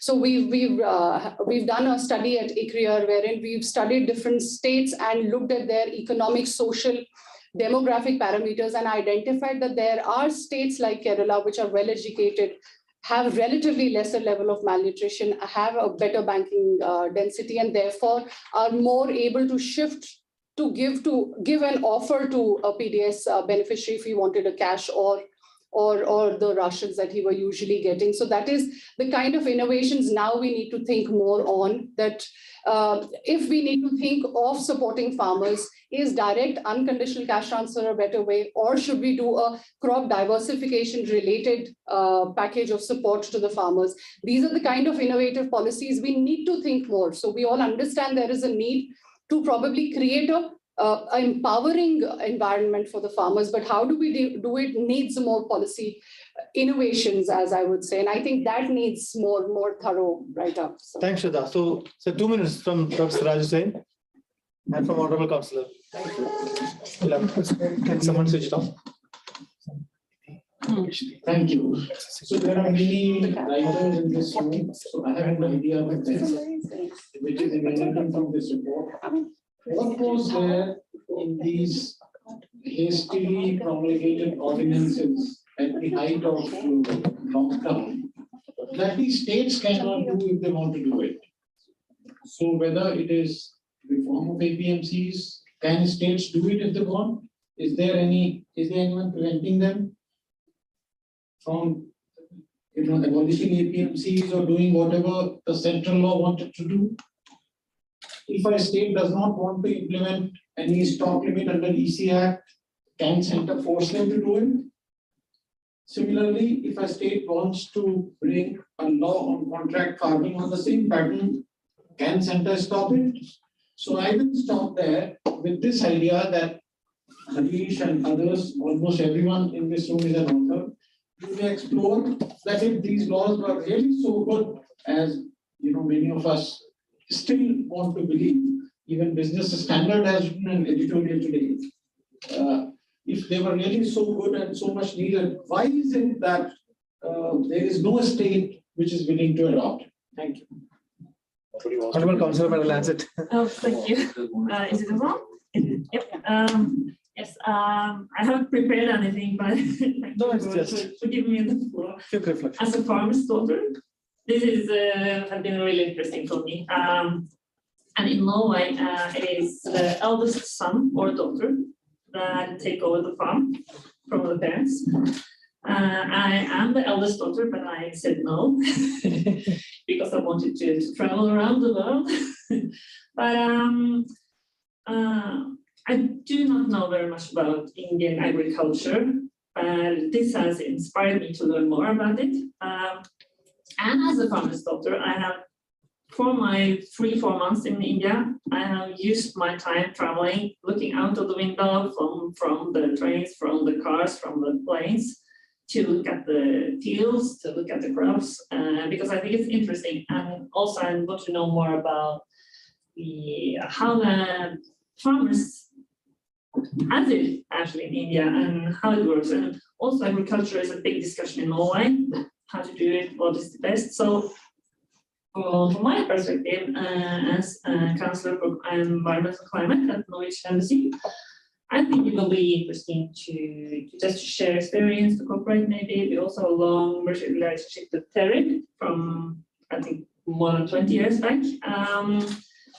And also I will work with the forests and also with the FOLU stuff. So just looking forward to future cooperation. Thank you. Thanks. Thank you so much. Thanks to my panelists. We should have listened to you for much more than this brief time. Yes. Data में कल discuss करेंगे. एक महीने पहले I just received a notice from Finance Department, Agriculture. My account in my village received 6,000 rupees of Prime Minister's Samman Nidhi. Kisan Samman Nidhi. I was on the video. Yeah, I think I spent more than 5,000 to go back to my house, to a bank, return that money. I think last week I received the receipt of that payment. So this is the data reality in this country, how votes are being moved, whatever is happening. Another example, point I want to make here, so look back here. ITC must be exporting some 10 million ton of wheat from this country, maybe 8 or 9 or 5, I don't know what is that. Everything is fine, they're looking regular ads, buying wheat from everywhere and through their ITC Chopal or through some FPOs or anything. Okay, they are free, they will do this. One farmer from Haryana wants to sell wheat straw to Rajasthan.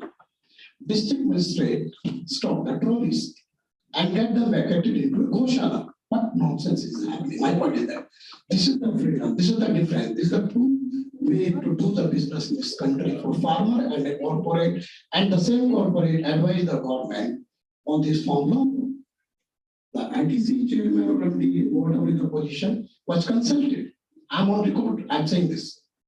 And they oppose that there should not be any provision of fixed price in this law for trade area. It was opposed by ITC.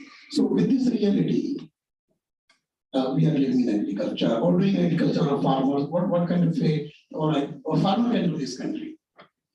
Thank you, Raji. So you want to have the last word? Yes, please.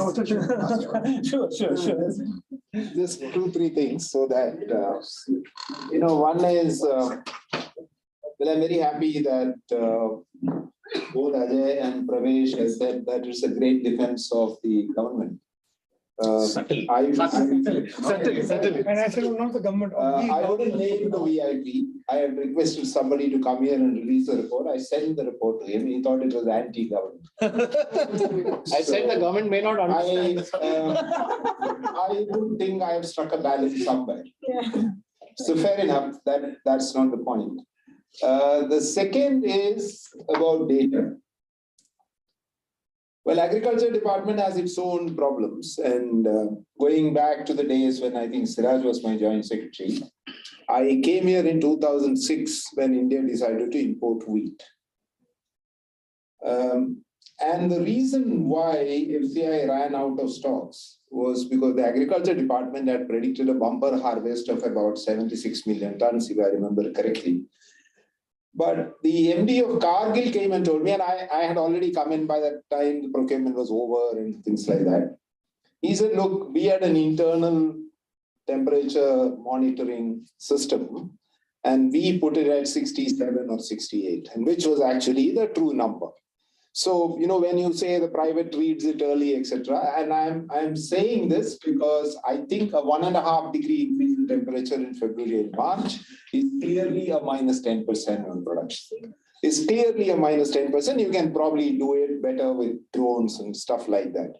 So one is that this first advanced estimate, second advanced estimate, third advanced estimate, fourth advanced estimates do not help you take a commercial business decision. Yeah. How do you do that is something that you have to completely redo this model and use a combination of satellite imagery, drones, and ground truthing to get to the correct thing. I think Siraj will probably be able to tell me. When we created that FOSL system, we had put the Space Application Center and India's foremost statistics person together to derive at an algorithm which will give you the correct interpretation of space data. Because there was a bit of a problem in reading the pixels, Dr. Vaidyanathan. Okay. Yeah. So in spite of that, we are still where we are. So I think we need to do much more on that. And on the political economy, Pravesh, I think I would request Siraj to do the third part because he's a much more prolific writer than I am. I am fairly lazy. I don't like doing very, leave it to FOLU, sir. I would rather roll up my sleeves and do something else on the ground. You know, the whole idea was this was initially a very narrow focus report on just the 3 laws, what could be wrong. So it was seen in that context.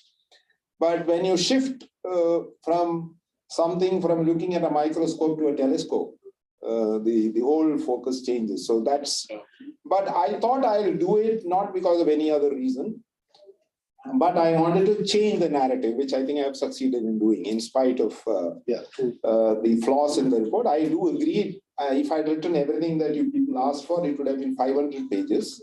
We have a 2,500-page report on doubling farmers' income. I haven't read it, so anybody who has read it can raise their hands. I asked this to a set of agricultural officers, and none of them had either. So I'm also against writing too long reports. In fact, this is too long in my own estimation. So I would rather prefer a very short report. But on data, I'm absolutely certain we need a law on prices, which is live reporting. And I'd also suggested somewhere an anonymized data on stocks. Yeah. I'm not wanting ITC to reveal their stock saying ITC holds so much, but an anonymized data on private stocks is an extremely important element of what we have to do. We have done that in 2006, 7, 8, 9 by using the Essential Commodities Act. So I will close it here, and somebody has said we will write back to you. Thank you very much. We will look at all those and pass on to Siraj for the next one. Thank you. Thanks, everyone. I'm not going for a vote of thanks now, but I thank a big team who enabled me to conduct this event and organize from WRI and FOLU. I don't want to name them.